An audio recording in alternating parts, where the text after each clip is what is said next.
Okay, all right. Welcome to Homeschool Conversations. We are live. I am your host, Rebecca Good. Thank you for joining us.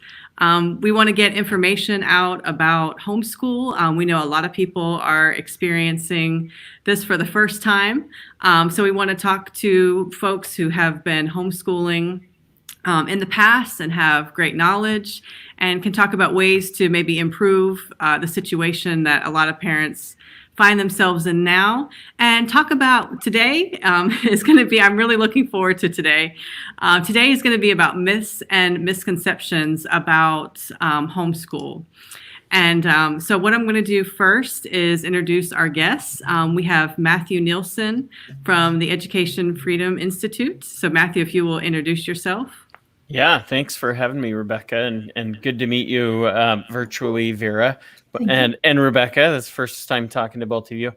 Yeah, I'm the board chair and founder of the Educational Freedom Institute, and we advocate for educational freedom, and in all its forms, including homeschool. And so we produce research and media items and things like that, public or press releases, things like that, things that can help get the word out on educational freedom. So thanks for having me. Appreciate it. Thank you so much for being here. Thank you for your time. All right, we will move to Vera Wilson. So Vera, if you will introduce yourself. I'm Vera Wilson, and I've been homeschooling for 13 years. And I was a social worker prior to homeschooling. Said I would never homeschool. Then I said definitely would never homeschool through high school. I've done both. And was not, as a social worker, I was not in the education field, but as a homeschooler parent, I have learned a lot and just really love, especially as my college students came back home to finish their education at home. It has been a fabulous time for us to be back together, and we've enjoyed it. About 6 years ago, I started a homeschool academy called The Road Less Traveled. We have 150 kids there and teach about 60 classes each year.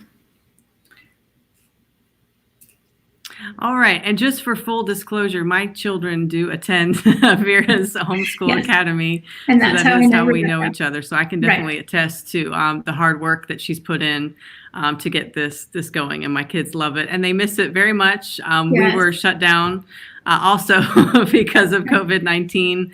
And we've had to struggle through, getting things online, just kind of like everybody else. So thank you, Vera, and thank you, Matthew, for being here. Again, I wanted to do this to get information about homeschool and specifically myths and misconceptions, because I've seen a lot of that online and in the media, a lot of those things. So I really want to get information out there. I also have a public school background, so I bought a lot of these myths, and I didn't necessarily intend to homeschool. We kind of fell into it, just, really wanting to give our kids the best education, and just seeing that there were things within the public school system that I wasn't as crazy about, and that I wanted something different. So that's kind of how I got into this. But a lot of these myths, I definitely bought hook, line, and sinker, especially the socialization, because we are going to hit that. I know that's a big one. But first, I want to talk about the fact that a lot of people, one of the misconceptions is that parents teach every subject. So let's talk about that a little bit. What are different options for parents if they're not going to teach every subject? Because you don't have to teach every subject.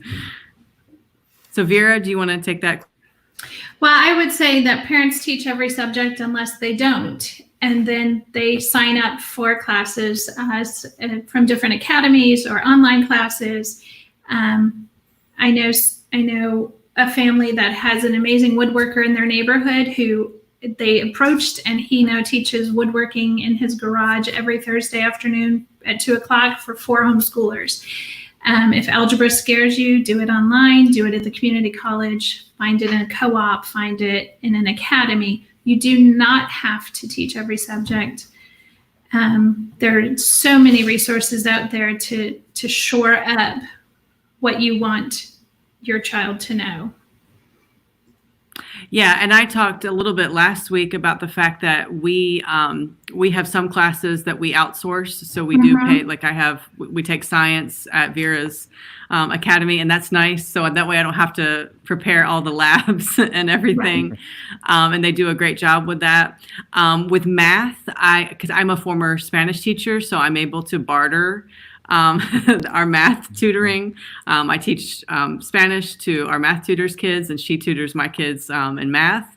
So I don't have to pay anything. So any skill that you have that you can teach, whether it be sewing, it doesn't have to be anything academic. Like Vera said, woodworking, cooking, homeschoolers definitely have more time and sometimes more interest in some of those domestic and vocational skills. That's one of the benefits of homeschooling, is that you have time for those things. So if you aren't ready to teach an academic subject for bartering, there's all kinds of ways to barter within the homeschool community. And there are free resources online, and like Vera said, the community college. There's many resources if it's something that you don't want to teach. If you are going to teach, you really only have to stay about a week ahead of the students, so you don't necessarily have to be an expert. You just, as long as you're kind of reading ahead and preparing, if you are going to teach a particular subject. Matthew, do you want to jump in on that myth about parents teach every subject? Yeah, well, two things. One thing that you just mentioned, Rebecca, and I think it's a great point, that you mentioned you only have to stay about a week ahead of the kids. That's how teachers do it in traditional public schools, too. It's not like they know the entire year's course ahead of time and they're 100%, that they're not third grade science experts and third grade math experts and third grade reading and writing experts per se, right? They are preparing and catching up on things and reminding themselves of things about a week in advance. And so that's not strange. That's typical, actually. So that's one thing that I wanted to mention. Another thing, just some other resources, because there's some really great ones out there that have been around a long time, but also some that are new. Are one that just comes to mind, and I'm sure we'll talk about her later as well, but Carrie McDonald has been involved in Unschool, a service called unschool.school. That's a web address. So if you type that in, Google unschool.school, and this is kind of a neat setup, something that she helped to spearhead. It's like the Uber or Lyft of education. And so you can find a provider. Like you said, Rebecca, you provide Spanish tutoring to that one family, and that just happened to be a connection that you have, it sounds like. This is a website where you can say, I provide tutoring services for this subject. And then if families from all over the place could say, I want to use your services for math or for geometry or science or whatever it is. So it's kind of cool. Technology has helped us to grow some of these other options for kids and families that do want to homeschool or, customize their kids' education. And I'll add to that I've had so many parents say to me, I thought I hated history or I thought I hated science. And then I started teaching it through with my kids and I found out that I love it. And so even having the myth about ourselves that we hate a subject or that we're not good in a subject, when you're coming up through it in a natural pace and you found a curriculum that you love that speaks to your philosophy or your educational style, then that totally changes how you feel about the subject, and thus you are able to teach it. And there's research on this too, actually. Brian Ray has done a lot of research out of the National, I'm going to butcher this, the National Home Education Research Institute.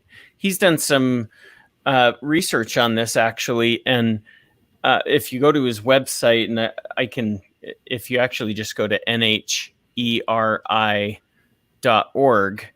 National Home Education Research Institute.org. Brian Ray has done a lot of research on this, on just that point, Vera, the fact that parents do find that the process of homeschooling more rewarding because they're learning along with their kids, sometimes a week ahead, right? And so it's kind of cool. I mean, it actually benefits the whole family, that kind of situation. And you know this, so I'm not telling you anything you don't know, that it does benefit the whole family, but there's some good research behind it as well. Okay. All right. That's great. Let's get to, I know we kind of have to move a little bit here, but let's talk about homeschoolers having trouble getting into college. And I saw a comment online where a parent said they had told the school they were going to take their child out. I think they were being bullied. And then the administration said, well, they need to be socialized. Which we'll get to, and also they're never going to be able to get into college. So Vera, Matthew, what would you say to a parent who's hearing a comment like that from a government school administrator? The wrong kind of socialization, right? Like, if that's the socialization that we expect out of our public institutions, then we've got some serious problems. Being bullied, being, picked on, being beat up, physical violence, social, emotional, physical violence, just that, wrong kind of socialization. So as far as getting into college, that's a separate question, but I'll let Vera address the first question. Well, getting into college, it's just not true. Just a very simple, that's a lie. I have two girls who have graduated, one in that's the year she was born. One in 2016, she just graduated from college with zero pomp and circumstance, thanks to COVID. But she has her bachelor's degree in business entrepreneurship. She's now applying for jobs. I have another daughter who got a full ride scholarship to college, and she's going to complete her degree or certification in dental hygiene. So it's just simply not true. As a matter of fact, colleges welcome homeschoolers as they tend to be self-starters. They tend to understand being assigned something and somebody not checking in on them every 5 days a week to get it done. They know how to follow syllabuses. My daughter's first year in the dorm, she taught many other freshmen how to use a syllabus and how to schedule out their week, as they were now only going to classes on Tuesday, Thursday, or Monday, Wednesday, Friday, and they didn't know how to, and the teacher hands them the syllabus and it says the final exam is this or the final project is this, and it's 2 months down the road. Her fellow hallmates who were graduates of public schools didn't know how to do that without that constant check-in, and so she ended up homeschooling them on how to handle that in the hallway and make plans. So just flat out, they can get into college. They do get into college. Scholarships are available to them. On the flip side of that, homeschoolers tend to know what they want to study because they've been allowed to experience and taste and touch things that are not just within the academic textbooks. And so they found their dream or their passion or what they're good at, and they know what their major is going to be sooner than their colleagues. Did you have to make a transcript, like a high school transcript, and how did you do that? There's many services online. We use T-Script. It was easy. It saved it from, so ninth grade, I put in her classes and it would save it from year to year. Not all of them save it for privacy issues, which I understand completely, but there's several online transcripts. And, she also took some classes outside of our home. And so those grades confirmed or denied the grades that I was giving her for the classes that she took at home. And she also took the SAT. And so all of that speaks to the capabilities of the students. And so then that allowed for the scholarships and such. So I pulled up some articles on this actually in the past few days, and I learned, because I knew I had seen this somewhere on that note in particular, or on the college note, that students, that Harvard, Princeton, Yale actually encourage homeschooled students to apply. And so, because the argument goes, well, yeah, maybe you could get into just any old college, like a community college maybe, but you're not getting into like Harvard or Princeton and Yale. And that is a myth as well. They actually encourage, and on their websites, they say in their admissions, they address homeschoolers, and they say, we love having homeschoolers in. And so, again, back to NHERI, Brian Ray's nonprofit research think tank, he talks about, and there's some research that he's found that shows that college graduates who were homeschooled for the K through 12 years tend to do better. They tend to, not just in college on their grades, but they also tend to have better life outcomes beyond college. And so he attributes that, or the research seems to suggest, that's the right way to say that. The research seems to suggest that just what you talked about, Vera, the self-motivation, self-starters, the ability to operate with ambiguity, things like that. So that's what it seems to show, is that homeschoolers, because they had to operate in that environment, K through 12, they're already ready. They're ready to jump in and do things on their own. Yeah, and I'm coming also from the instructional design and technology field, because that's what I'm studying right now at Old Dominion University. And I've actually done quite a bit of research about self-regulation, because we talk about in online self-regulation, when you're online, not having necessarily that interaction, that accountability. You really have to be able to work backwards. Like you said, like looking at, this assignment is due in 2 months, so I need to work backwards. And I think it would be interesting to study self-regulation in homeschoolers specifically, of that specific skill. And especially if we are moving to more online in higher education.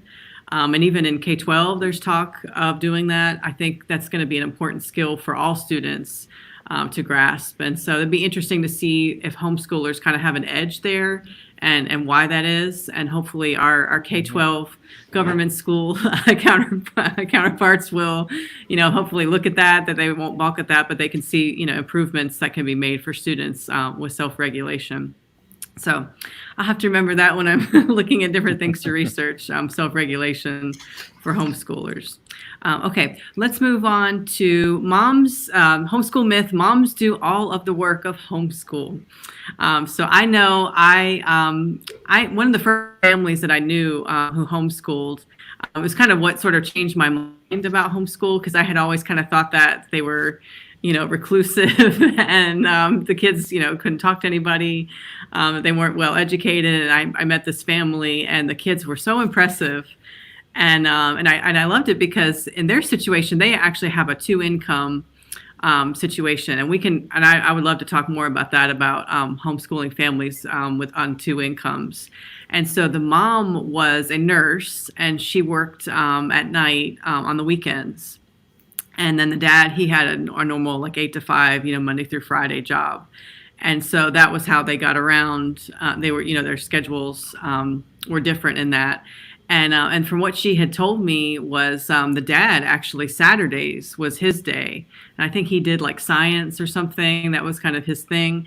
And then and so then the rest of the week, the mom was doing, some of the other subjects. So I just thought that was a really interesting way to see that both parents, and we talked a little bit earlier about how homeschool, it really does solidify the family unit and the importance of family. And so I just feel like dads sometimes don't get a lot of credit in homeschool, that everybody just thinks, dad doesn't do anything and mom does everything. And that's just simply not true. So do either of you have any comments or feedback about that? Go ahead, Vera. Well, so my husband is history buff. He was an economics major, but loves history. And so from when we started homeschooling 4th grade and kindergarten, he was our history guy. I didn't need to do it. It was the time.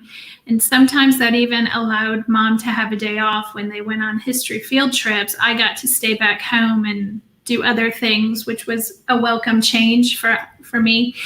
And also within TRLT, we have a dad that is the primary homeschooler and mom is the worker outside of the home. And I love having him there. I love, he definitely has a different flair, a different a demeanor. And it's funny to me to see all the boys that gravitate towards him as the token homeschool dad that we have in the building all day. But also, I know many families that have grandparents that step in to do the things that they know and that they're passionate about, whether, whatever it is, accounting and math or science, or the more of the home arts. Moms do not have to do all the work. It does tend to it, but also it's a sweet time for mom to do that work in that time. We have essentially 18 years with our kids before they're gone. And I'm not sad about that. I had most of those years nose to nose with my kids. Oh, that's great. One thing that I'll just throw in on top of that, because I think that you hit the important stuff. I'll throw in that there's, it's not just moms, and that doesn't necessarily mean that it's going to be dad in all cases, because maybe dad isn't around for whatever reason, but that there are services that you can, like academies and like you have, Vera, and things like that. So it's not necessarily just mom. It could be mom plus other services, other individuals, tutors, things like that. So I'm sure that's a big hurdle for a lot of families, thinking, well, that's too much for me. And I don't care if my husband could help or if my wife could help. It can't be just me. It doesn't have to be just you. And there are lots of options to make that happen in a way that fits for your family and works well for you. Yeah, and I think, like I said, some of the things that I've seen in the media that talk about, the parents. I'm thinking about the Harvard article, the Professor Bartlett article, where she talks about parents having authoritative, 24/7 control. And that's simply not true about homeschool. I mean, yes, as parents, we are making decisions. I think we're supposed to. I think we should take the lead in making those decisions for our kids, for their education and what's best for them. And I'm thankful that there are choices, that this homeschool only became legal in all 50 states in 1985. I didn't realize that. That's in my lifetime, that people didn't have that right.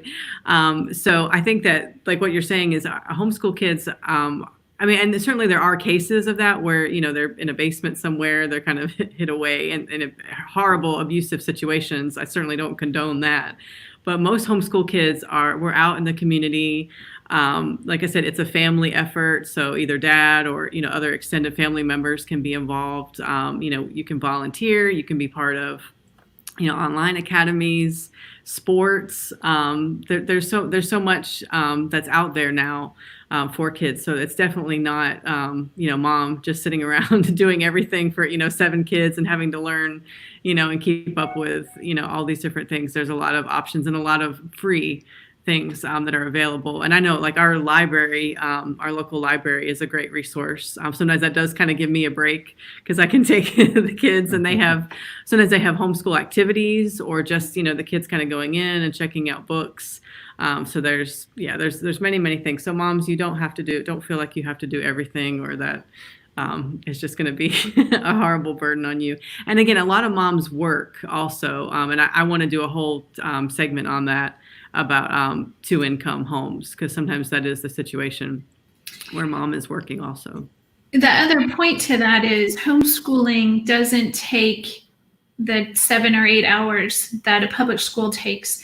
You know, that change happened to allow for childcare things, and they stretched out the days, and there's a lot of time spent in group management that you just don't have at home. And so kind of a good rule of thumb is that you kind of spend 5 minutes per grade level per subject for your students. So really, truly, a first grader could be done with his 5 subjects in about 50 minutes of the day.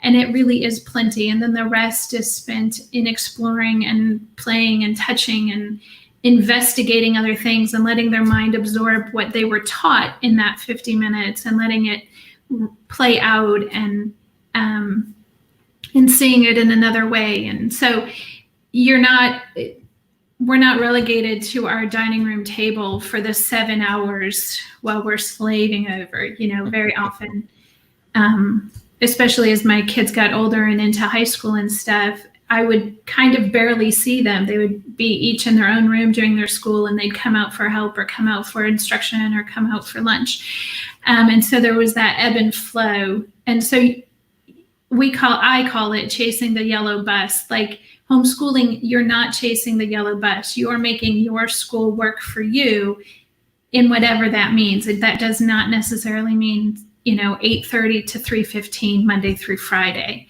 And so that allows mom some flexibility and family some flexibilities that aren't offered when you're in public school. Yeah, and I talked a little bit last week about the fact that you don't have to start your year necessarily on August the 25th. Right. You don't have to finish on June the 1st or, you know, whatever the date is. If, you know, and especially parents right now, if you're struggling to get through the work that's being sent home, you have all summer. Like it doesn't have to all get done this week or on this, you know, particular checklist. So, and also the busy work. I'm really trying to encourage parents out there, like, you know, come on, don't do it. The busy work. And some parents, I understand, like they don't necessarily understand the difference between the core work and the busy work, but you know, the core work is what matters. That don't feel obligated to have to do every worksheet or every crossword puzzle or, you know, no busy work. You know, like I said, the kids can use that time for play or to pursue other interests, and to, you know, to really apply that knowledge. So a bit of encouragement to those out there who are new to this. Okay. All right. Well, let's get to the big one. And I hear this all the time, and I believe this. I bought this one, that homeschoolers are unsocialized. And that's really a big thing. Every time I tell people that my kids are homeschooled, sometimes we get the quiz. Like they'll ask my kids, "Oh, what's 3 times 5?" Or "Who was the first president of the United States?" You know, and that kind of thing. Like we have to take a little. Society feels that they need to quiz my kids on their academic knowledge. So that makes them ask. But the homeschoolers are unsocialized. So let's talk about that. Why do people think that, and what is the truth about that? So Vera, do you want to hit this one? Well, I kind of have a lot to say on this one, but I'm always perplexed and befuddled at why somebody in Kroger feels the freedom to ask me such really a personal question. However, you know, aren't you worried about their socialization? They don't ask me if I'm worried about my kid's nutritional standard or my kid's exercise regime, but the socialization, somehow they feel permitted to ask about this. So over the years, and I've been stopped so many times, but over the years, I've just canned the answer. I am worried about their socialization, which is exactly why we homeschool. So, you know, I think schools, it's not socialization, it's peer socialization, but it doesn't carry relationship socialization. And it's very often public schools are divided by social economic status, racially divided, academically divided, if you're a remedial student or if you're an advanced student, then your classes are divided like that. You're with people of only your same age, of only your same location, of like really so just mirror of each other, which is not socialization. So I'm trying to remember. There was the Harvard event that was put on by Kevin Soling a couple of weeks ago, almost 2 weeks ago, that was titled "The Disinformation Campaign Against Homeschoolers," or homeschooling, maybe is what it was titled. It was a great event. I don't know if you had a chance to listen to or watch any of that, but I'm trying to remember who said this. Go ahead, Rebecca. Sorry. No, I was just saying I did watch. Yeah. It was eye-opening. Yeah, it was great. Really great guests. It had lots of good insights and things. There was one person there, and I want to say that it was Peter Gray, but I could be getting this wrong. That he talked about the fact that there's no other situation in life where you will be asked to sit down with 30 other people of your exact same age, with one person sitting in the front in a position of authority where you're required to obey this one person. It just doesn't happen, that setting. So when people say, well, they won't be socialized, what do they mean? What they're saying is, and it's really, I think it stems from a lack of actual understanding of what socialization actually means, right? Because the research shows, again, pointing back to all of this research that you can find on the National Home Education Research Institute website and HERI.org. Thank you, Brian Ray. I'm not getting paid for these plugs, by the way, but I'll have to follow up with him later on that part. But the research actually shows that kids who are home educated have more socialization. They're better able to talk to, in the true sense of the word, right? Because in the narrow sense that the critics are using, they're saying, well, they don't know what it's like to be in a third grade classroom at a traditional public school. That's not socialization. That's being in a classroom with 30 other kids their same age. Socialization is, I don't have the definition in front of me, but what it is it's really knowing how to understand other people and to interact with other people, not limited exclusively to your same age range or age group, right? So on that measure of socialization, if we can agree to that definition of socialization, home educated students actually perform better. They actually are better able to talk to people who are not in their peer group. They can relate better to adults. And so anyway, I think this one is particularly, it might really get people's hackles up, homeschoolers' hackles up, because they know it's so wrong. And maybe that's why it's such a sensitive one for homeschool families. Well, and it's so prevalent that, if a marketing company could figure out how it got so prevalent, they could win all the awards of marketing things, because somehow it has overtaken from every direction. We were on a missions trip. My oldest daughter, it was her senior trip. We went to Guatemala, and she was purposeful, and we were there with about 30 people from our church that we were new to the church, and she was purposeful to go during the week and make sure that she had spoken to everybody and get to know them and get to know a piece of their story. And she was 18, and they were anywhere from 12 to 60. And everybody who was over 25 was stunned and shocked that she was purposeful in her conversations with them and to get to know them. And she now is really, truly good friends and has lunch with and hangs out with one of the people from that missions trip who's 60 years old, and they both consider each other friends.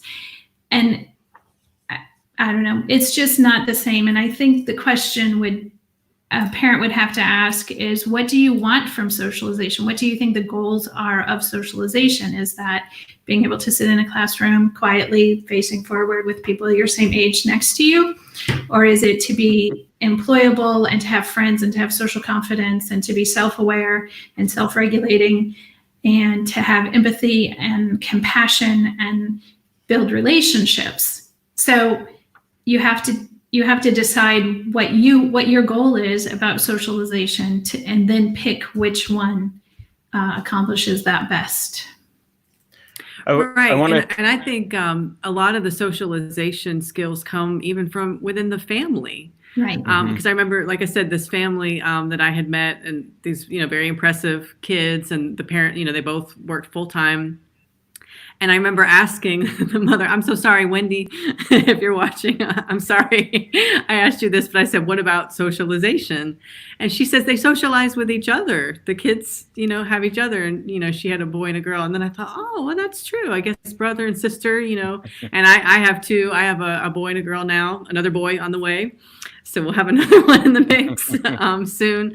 But they, they have their squabbles. So we're not saying that that homeschool kids, are perfect, that there's never any bullying or squabbling or anything like that. But I think within a homeschool environment, they have me, they have dad, there's the other adults around at different activities, and we can kind of help work out those things. We can intervene when necessary. And then for me, I know there's times when I just step back and I'm okay, they need to work this out. But there's always that, that kind of that guide there. Whereas in public school, I remember riding the bus, sitting in the back of the bus for sometimes 30, 45 minutes unsupervised. There's all kinds of things that can happen there. And even at Vera, at the Homeschool Academy, I'm sure you can talk about, there's times when, kids don't get along. There's, squabbles and things, but the parents, we're right there. So if my son, if there's an issue, he can come to me right away, and I can go talk to that other, that mom or that dad, and we can kind of get things worked out, right away. So that way things are not prolonged. If there's any kind of bullying or any anxiety, and those kinds of things. So it's not that our kids are free, that we're trying to keep them in a bubble from ever getting their feelings hurt. That certainly is not the case. But there's something to be said about learning about socialization within the family. And serving others in the family, and not, that you're not always number one, that you're not entitled. There's other people, as part of the family unit that we need to serve and take care of each other. So there's a lot of, socialization that happens even within the family. That's certainly valid. And there's socialization that you want to avoid too, right? We talked about earlier, the physical violence and things like that. I pulled up a resource here. This is a literature review of homeschool outcomes, and this was done by Brian Ray. He really does owe me money now that I've mentioned him so many times. But he did a literature review. These are 13 studies that span from, looks like 1991 to 2017, and all of them have different outcomes. They all had different focuses, but here's one: less use and abuse of tobacco, alcohol, and illicit drugs. That's the kind of socialization that you want to avoid. And so, and that's less, by the way, compared to traditional public school systems, kids in those systems. And so it's not just getting good socialization, it's also avoiding the bad socialization, right? And mitigating those things, when they do come up. Like I said, because I feel I have a strong relationship with both of my kids, I spend a lot of time, I'm invested in them. And when things do come up, when they see something on the internet or, they hear something said, they will come to me and ask me, what does this mean? And we have a lot of time.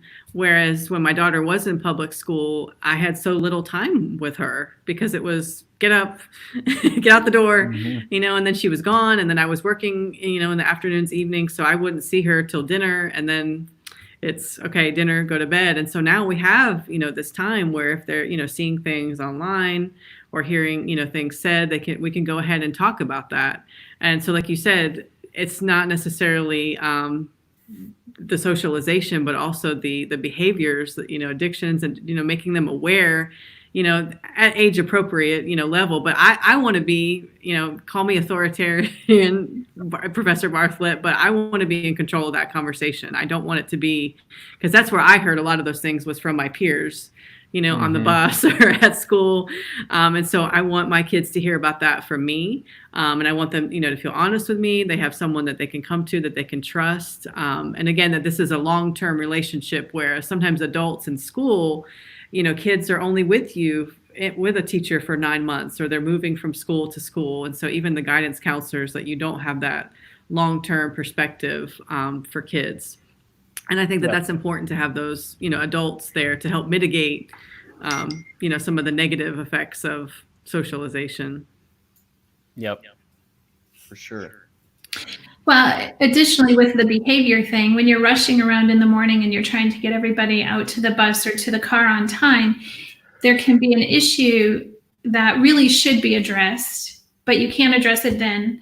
So then you go your separate ways all day, and then you come back in the afternoon. Do you want to reintroduce that thing that really should be addressed and ruin the evening too? Or do you want to just let it pass because you both have moved past it a little bit?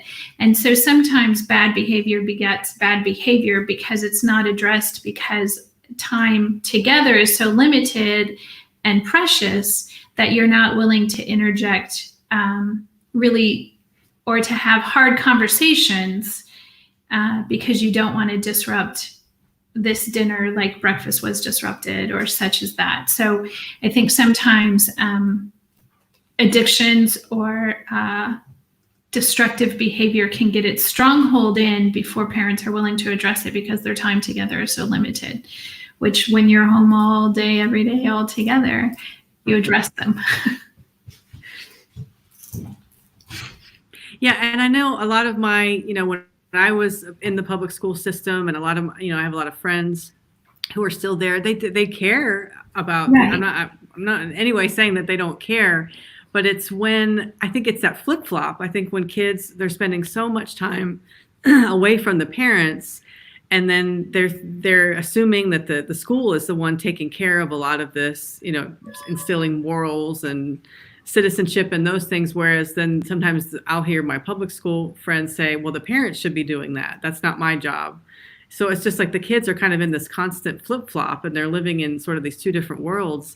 And so I think a lot of these things, when these, kind of seeds get planted, then they're kind of on their own, and at their young ages, they can't always mitigate that. They need an adult to do that. But then when the parents are relying on the school, and the schools are relying on the parents, and that the roles are not defined, that's kind of murky.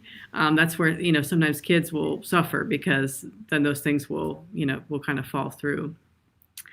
I wanted to tell one quick story, and this is kind of along with the socialization, but this goes back a little bit to the myth about the amount of time that's spent in school. My daughter, she was at a friend's house, and they had gone to see some of the neighbors, and the neighbors, went to public school, and they found out, oh, okay, you're also homeschooled. And they said, oh, well, how many hours a day do you spend in school? And she said, well, we do about maybe 3 or 4 hours a day.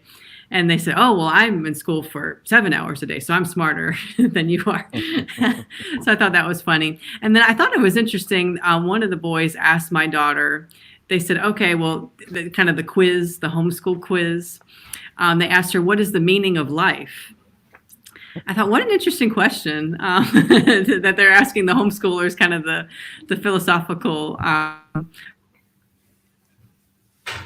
was a very concise.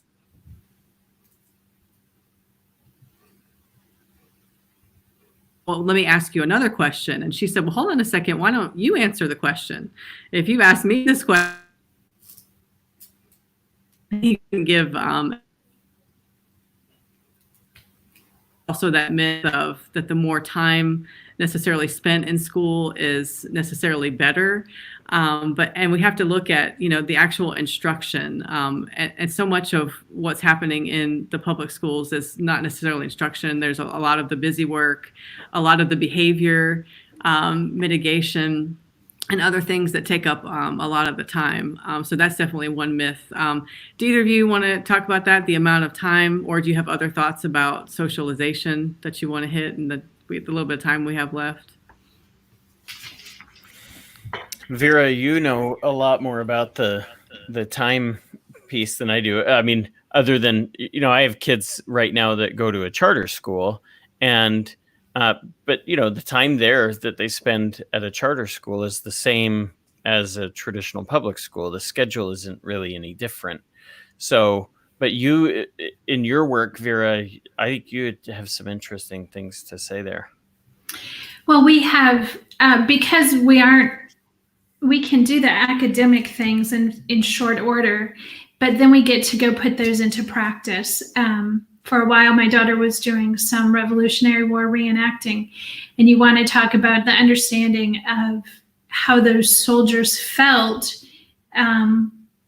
be out in the rain, in the heavy garb and the stuff, and not have your cell phone with you for 48 hours, and you start to understand and feel, and in order to get their verbiage, you study a person in particular, and now you start to understand and empathize with where they were at the time and what they were passionate about. And then you can fast forward to 2020 and find out what you're passionate about now, and how much are you willing to fight for that. Because the academic time, and again, it's not at all to bash, it's become a societal norm that kids go to school all day, Monday through Friday, and we've accepted that, and those times have eked out longer and longer. And where there used to be that you could, if you lived in an agricultural area, the kids would be let out for the week of harvest, and we don't do that anymore, or the week of sowing, and we don't do that anymore. But because our academic time is short, then my kids have developed other interests that are propelling their education. And so it's very education. The goal for education, or the goal to school, is to teach your kids to learn to love learning so that they become lifelong learners, not to just check the boxes of first grade through 12th grade and then, okay, I'm done, I'm never going to learn anything again.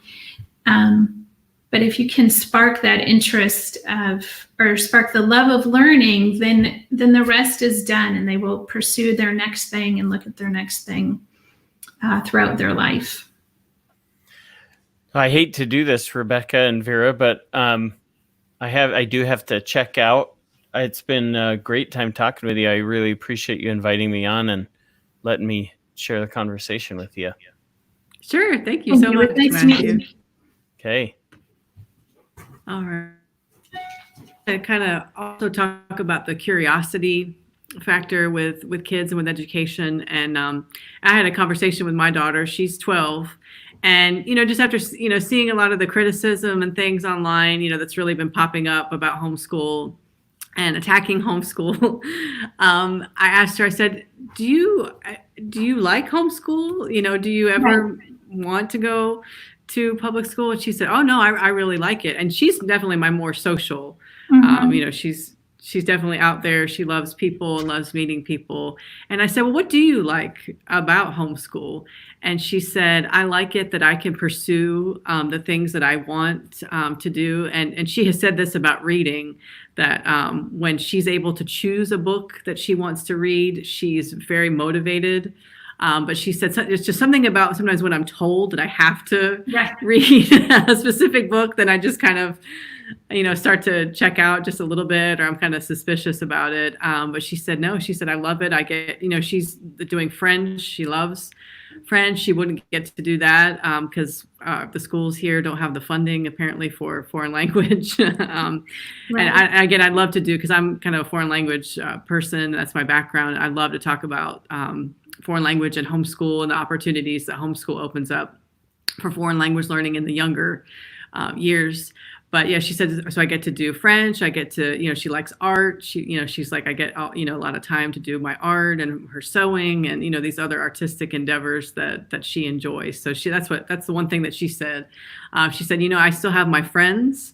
But, she said, sometimes it's nice to be with the friends that I want to be with and not have, all these other people around that I feel uncomfortable around, or I'm not, sure about their background, or I'm unsure of what they're going to say or what kind of influence they're going to have on me.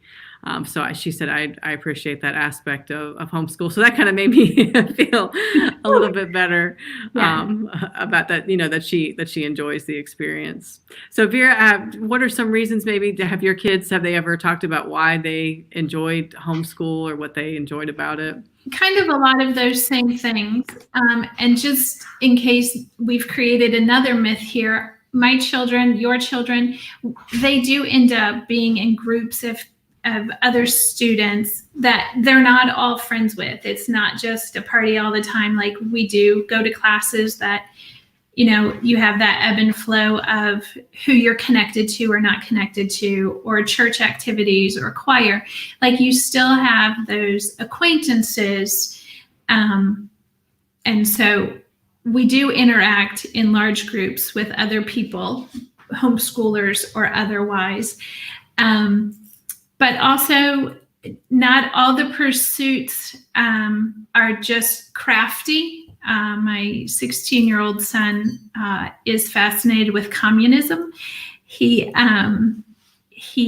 when he was about 11, we watched Inside North Korea with Lisa. I think Lisa Lin. Nope, that's the wrong name. And he just was enamored that these people could so fall into this step and think that, these doctors came in and gave them eye surgery, but then they were thanking their president, who the whole reason that they're blind is because of the poor nutrition that the president has imposed upon them. And so even at 11, he started kind of investigating that. And now 5-6 years later, he still reads everything he can find on communism and investigates it and whatever. So even within, we've mentioned about cooking and crafting and, auto mechanics and all that stuff, they also are able to pursue these things that really are just educational or academic to the degree that they want. We studied the Roman Empire. He wasn't that interested. We got that unit done. Boom, that was done. He went back to to communism and North Korea and all that. So there's that piece of it. And two, when our kids start to have these interests and we can cultivate them, they start feeling confident in who they are and what their interests and passions are about. And I think that just keeps feeding into them and allows them to find the next thing. My oldest daughter, who just graduated from Liberty, she really was done academically with everything by her junior year. We decided not to graduate her early. It was a decision she and I made together. And for her senior year, she simply took all the classes that she wanted to take. She took calligraphy and upholstery and all kinds of things that just, make up who she is. And she loved it. And she hung out with her friends, and we kind of had a relaxed senior year where, applying for colleges is stressful and takes a lot of time and lots of writing and lots of sending off and meeting deadlines. And we were able to do that at a rather relaxed pace. And really enjoyed that last year that we had together. Little did we know, 4 years later, she would come home to finish her senior year of college with us too. But anyway. Now, and I think, and going back to the socialization, when someone, a child excels in a certain area, I know I felt this way. There's almost a pressure to not excel, that Right. You're going to stand out. And I know, especially for me as a girl, I felt like I wasn't supposed to be, competing with the boys academically. That was kind of their thing. that it wouldn't make me attractive, to other, for dating and things like that, that would be intimidating. And so there was almost kind of this like pushing down of, well, you don't want to excel too much. You don't want to stand out. And then there's also that pressure that if you're behind, then sometimes you're going to get picked on if you're the one, the non-academic one. So it's almost just the status quo that is the norm. And that's, kind of what's accepted. So there's, with homeschool, you don't get that. You can kind of, you go at your pace, and there's not so much outside pressure, even from the system, but also just the social environment that you're standing out too much. So it does give, a little more room to be an individual. Yes.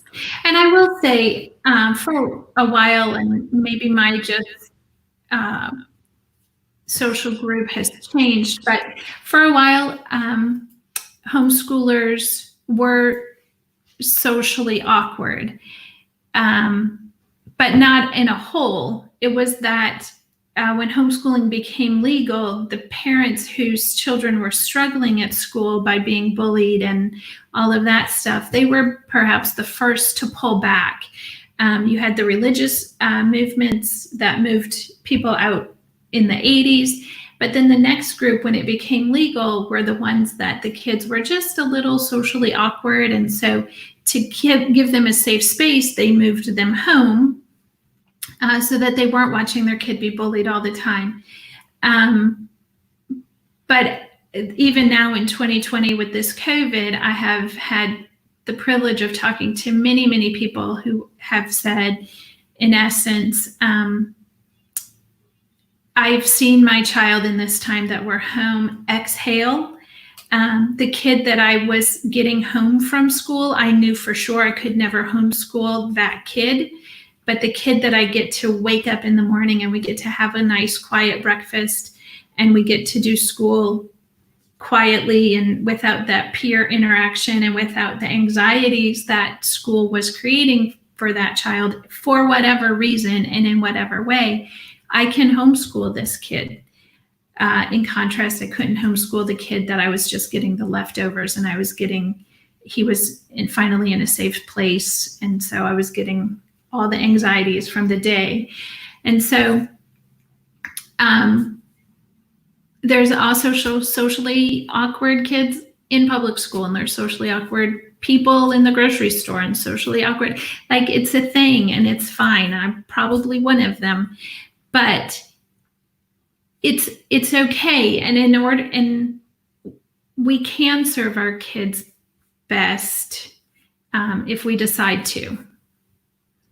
Right, and I think a lot of the positive outcomes, even just talking about the academic outcomes, but even what Matthew was saying, he was citing that research, and I will put that website up in the comments when we're done. And I've read a lot of research too that about the positive, outcomes for homeschoolers as lifelong learners, lower instances of behavior issues as far as, drugs and truancy. And also, again, we could do a whole nother episode about this, but also homeschoolers, the studies are showing that homeschoolers actually have higher levels of tolerance for other worldviews. Right. And again, I talked about this a little last week. I know with my kids, we have a very strong moral framework, but we are able to discuss, other points of view, and we don't shy away from that. So, like I said, even with the social, that there are certainly socially awkward people everywhere. I think a lot of times that myth of, oh, they're not going to have any friends, so I'm just going to ignore all these other positive outcomes that the research is showing. It's just not, it's not there. You can't just pin, there's not a correlation between being socially awkward and homeschool. There's socially awkward people everywhere, and we all know them. And again, you're getting to mitigate, some of those negative aspects of socialization, the bullying, the learning to be entitled, those kinds of things. You're able to pull back from that. And being intolerant of people who don't think, look, or believe exactly like you. Like, again, the public schools are divided by, in these districts that everybody or most people are extremely similar to you if you're schooling in the same room with them. You're you're all in the same zip code, which means social economically, you're pretty similar. You're in a class that's either remedial or advanced. And so in that way, you're the same age.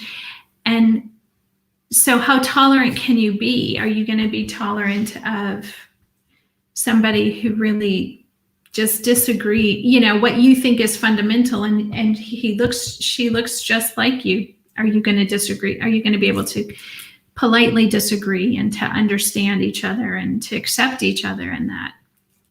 Right. And also in another myth, and like I said, we can dig into this more another time, is that all homeschoolers are all high socioeconomic, that we're all white. And that's just not the case. No.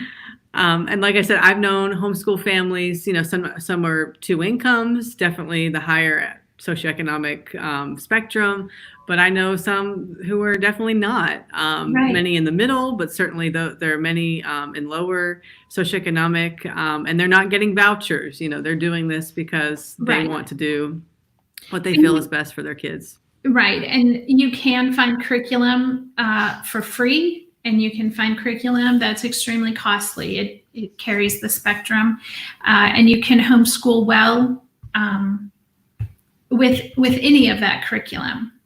There's numerous free resources, including the library, but even beyond that. Yeah, so that's definitely next time we'll have to talk more about two incomes, parents, from coming from two incomes, and just the myths about socioeconomic status of homeschoolers, and instructional time. Necessarily more time, and it's really more about quality over quantity. So definitely a lot of material to get into to next time. But we're right at about our hour mark. So thank you so much, Vera. Thank you. It was good to see you again. Yes, definitely. I want to keep doing this. As I said before, I am expecting another son coming in July, so I may have to take a little break then. But I definitely want to keep doing this, and I'm happy to have different experts and people coming in alongside to just get some information out there about. Very good. All right. It was good. It was fun. Thank you so much, Rebecca. Oh, thank you. All right. Bye. Bye.